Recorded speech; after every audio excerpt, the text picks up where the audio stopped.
বাংলা নববর্ষ উপলক্ষে শেরপুরে চলছে ৩ দিনের লোকজ মেলা। ডিসি উদ্যানে আয়োজিত এই মেলায় স্থানীয়ভাবে উৎপাদিত বিভিন্ন পণ্য নিয়ে বসেছেন উদ্যোক্তারা। জেলা প্রশাসনের আয়োজনে মেলায় ৩০ জন তরুণ উদ্যোক্তা অংশগ্রহণ করেছেন। নিজেদের তৈরি পণ্য প্রদর্শন ও বিক্রির সুযোগ পেয়ে উচ্ছ্বাস প্রকাশ করেন তারা। মেলায় দর্শনার্থীদের ভিড় রয়েছে চোখে পড়ার মতো। তরুণ উদ্যোক্তাদের উৎসাহ দিতেই এই আয়োজন বলে জানান জেলা প্রশাসক। 14 এপ্রিল থেকে শুরু হওয়া এই মেলা চলবে 16 এপ্রিল পর্যন্ত।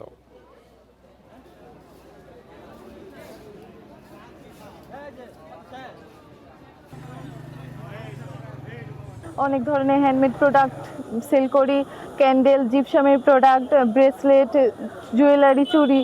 তো আমরা এগুলো সেল করে অনেক ভালো সাড়া পাচ্ছি। আর এটা যেহেতু আমরা প্রথমবার স্টল দিয়েছি, ওই হিসেবে আলহামদুলিল্লাহ অনেক ভালো সাড়া পাচ্ছি।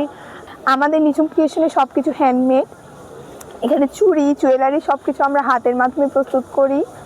তো অনেক নতুন পুরাতন উদ্যোক্তা আমাদের এই কাজগুলো দেখছে, মানুষ আমাদের থেকে ক্রয় করছে। লোকজ মেলা নিয়ে আরো জানাতে শেরপুর থেকে যোগ দিচ্ছেন আমাদের সহকর্মী মেরাজ উদ্দিন। মেরাজ, আমাদেরকে একটু জানাবেন যে জেলা প্রশাসনের উদ্যোগে এই যে 3 দিন ব্যাপী মেলার আয়োজন করা হয়েছে, সেখানে দর্শনার্থীদের ভিড় কেমন রয়েছে, আর বিশেষ করে তরুণ উদ্যোক্তা যারা রয়েছেন তাদেরকে উৎসাহ দেওয়ার জন্য যে ব্যবস্থাগুলো নেওয়া আছে সেগুলো কতটুকু আসলে উৎসাহ তৈরি করছে তাদের মধ্যে? হ্যাঁ, আপনি সেদিন দেখেছেন এবছর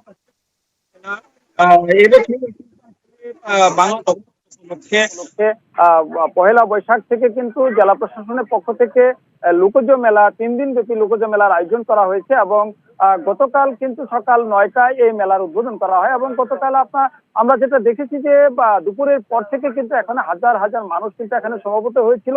আর একটা বিষয় আমি আপনাকে যদি জানিয়ে রাখতে চাই যে এই মেলায় আসলে মূলত একটা উদ্দেশ্য রয়েছে, সেটা হলো যে তরুণ উদ্যোক্তাদেরকে এখানে সম্পৃক্ত করা এবং তরুণ উদ্যোক্তারা কিন্তু আসলে এই জায়গায় এই যে 30টা স্টল হয়েছে এবং এই 30টা স্টলে কিন্তু আসলে তরুণ উদ্যোক্তারা তারা অংশগ্রহণ করেছে। তাদের তৈরি তাদের যে পণ্য রয়েছে সেই পণ্য তারা এখানে নিয়ে এসেছেন এবং আমরা এখানে যে জেলা প্রশাসনের পক্ষ থেকে আমরা জেলা প্রশাসনের কর্মকর্তাদের সাথে কথা বলেছি, জেলা প্রশাসকের সাথে কথা বলেছি। তিনি যেটা জানিয়েছেন যে শেরপুর জেলার যে তরুণ উদ্যোক্তা এবং বেকার যারা রয়েছে এবং যারা ছাত্র রয়েছে তারা যে উদ্ভাবিত তাদের যে পণ্য রয়েছে এবং এই পণ্যগুলিকে তারা যাতে প্রদর্শন করতে পারে, এই উদ্দেশ্যে আসলে এখানে আসা। আমরা একজন তরুণ উদ্যোক্তার সাথে আমরা কথা বলতে চাই যে আপনি এখানে আসলে এই যে মেলায় অংশগ্রহণ করেছেন, আপনার উদ্দেশ্যটা কি? এখানে আমাদের